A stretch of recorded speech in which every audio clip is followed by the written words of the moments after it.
Halo, kita lanjutin episodenya ya. Nah, Kim Myung kembali ke kamarnya. Di depan kamarnya, dia mendengar suara perempuan bersama Byun Ho. Percakapan perempuan itu dengan Byun Ho terdengar sangat mesra. Lalu, tampaklah di mana Byun Ho tengah asik memijat punggung seorang wanita seksi di atas tempat tidurnya. Myung masuk ke kamar dan tentu terluka melihat apa yang dilakukan oleh Byun Ho. Byun Ho menyadari kehadiran Myung dan tampak sedikit gugup. Nona Kim menatap ke arah Myung dan dengan tatapan mengejek. Dia kemudian bertanya pada Byun Ho, apa wanita ini yang Byun Ho ceritakan sangat tergila-gila pada Byun Ho? Nona Kim menandakan bahwa semalaman Myung pasti habis bersenang-senang dengan orang lain. Byun Ho yang tak tahu malu dengan santai berkata agar Myung gak usah heran dengan semua ini. Anggap saja mereka semalam bertukar pasangan. Lagi pula mereka datang ke Makokan untuk bersenang-senang. Myung hampir menangis. Nona Kim berdiri dan mendekati Byun Ho sambil terus menghina Myung. Nona Kim memakai anting miliknya, meminta Nona Kim untuk melepaskan anting itu. Dia kemudian melepas anting itu dan melemparnya. Melihat Myung menangis, Byun Ho bertanya kepada Myung, "Kenapa Myung menangis?" Myung semakin kesal. Dia akhirnya menyuruh Byun Ho pergi dari kamarnya ini. Byun Ho dengan santai berkata kalau sepertinya Myung salah paham dengan semua ini. Apa kau pikir aku adalah kekasihmu? Aku bersikap baik padamu karena kau polos dan begitu manis. Tapi sekarang kau coba mengaturku. Tanpa mereka sadari, Lee Gun mendengar semua hinaan Byun Ho pada Myung. Lee Gun tertegun mendengarnya. Terdengar dengan jelas Byun Ho menyebut kalau Myung hanyalah gadis post-it, seperti yang teman-teman kantor bilang. Lee Gun sudah tak tahan, dia melangkah masuk dan mendekati Myung. Lee Gun menaruh sepatu Myung di samping Myung dan menyuruh Myung memakai sepatu itu. Lee Gun bahkan membantu Myung berdiri dan berkata kalau Myung gak usah berbicara dengan makhluk seperti Byun Ho. Lee Gun mengajak Myung pergi dan berkata pada Byun Ho, kalau itu hanya sampah, orang sepertimu bahkan tidak pantas disebut orang desa. Lalu Lee Gun kesal melihat Myung terisak. Dia berkata, seharusnya Myung bisa menunjukkan bahwa hidup Myung belum berakhir pada Byun Ho. Tunjukkan sesuatu yang keren di hadapan pria itu, bukannya menangis seperti ini. Myung kembali bercerita bagaimana teman-temannya memperlakukan dia. Lee Gun ikut sedih dengan cerita Myung. Lee Gun lantas berkata, bagaimana bisa orang yang menyakiti mereka masih bisa baik-baik saja, sementara mereka di sini sangat terluka. Lee Gun lalu mengajak Myung pergi. Myung bertanya, mereka mau kemana? Lee Gun menjelaskan kalau sekarang dia akan membuat Myung bukan lagi menjadi gadis post-it.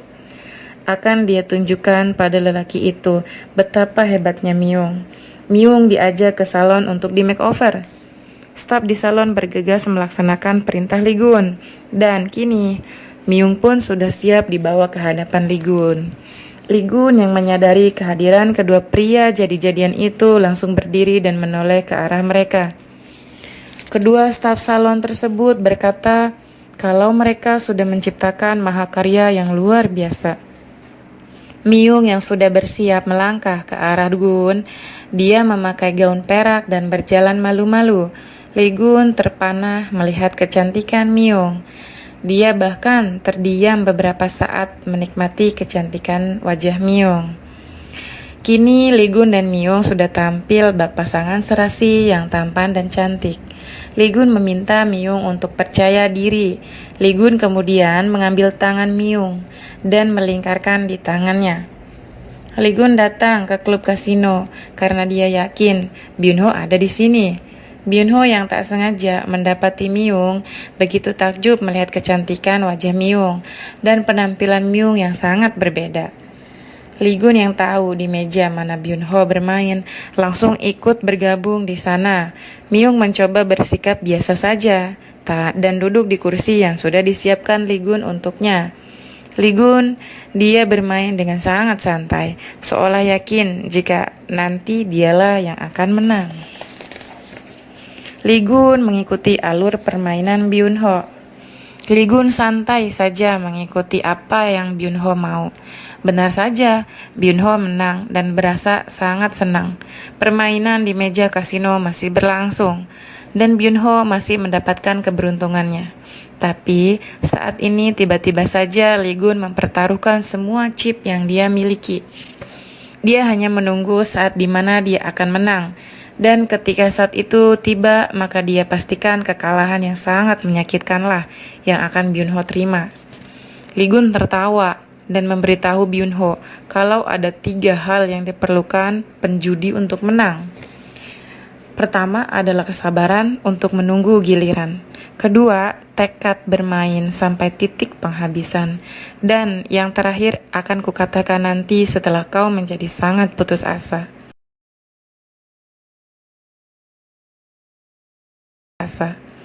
Byun Ho merasa tertantang.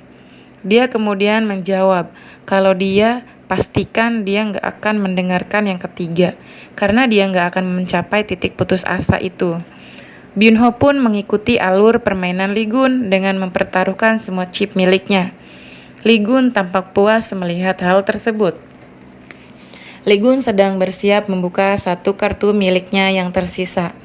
Dan itu adalah kartu dengan gambar hati dan bernomor 8 juga. Setelah kartu dibuka, Lee Gun pun tertawa terbahak-bahak, memperdengarkan tawa khas miliknya yang penuh kesombongan dan seolah mengejek Byun Ho.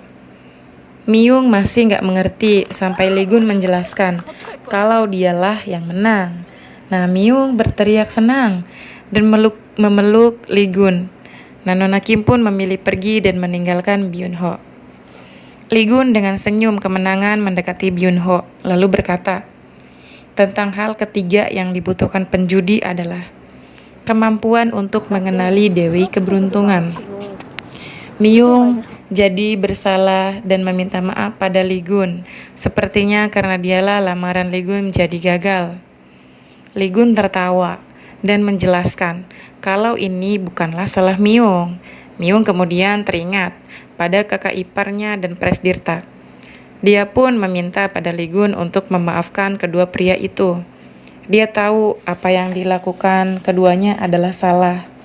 Tapi keduanya melakukan semua itu karena putus asa. Lee Gun pun menerima permintaan maaf Myung itu. Lee Gun tersenyum, lalu berkata agar Myung percaya diri saja. Myung lalu menyodorkan permen cherry pink. Nah, Lee Gun mengira itu permen yang sudah dijilati anjing besar waktu itu. Myung tertawa kecil dan menjelaskan kalau dia beli yang baru kok, jadi tenang saja. Katanya permen ini bisa membantu mewujudkan cinta. Aku ingin mempercayai kata itu, karena orang yang menyukai manis adalah orang yang ingin berbahagia. Lee Gun pun menerimanya dengan senyum. Lalu datanglah sebuah mobil menjemput Lee Gun. Lee Gun berkata kalau dia harus segera pergi.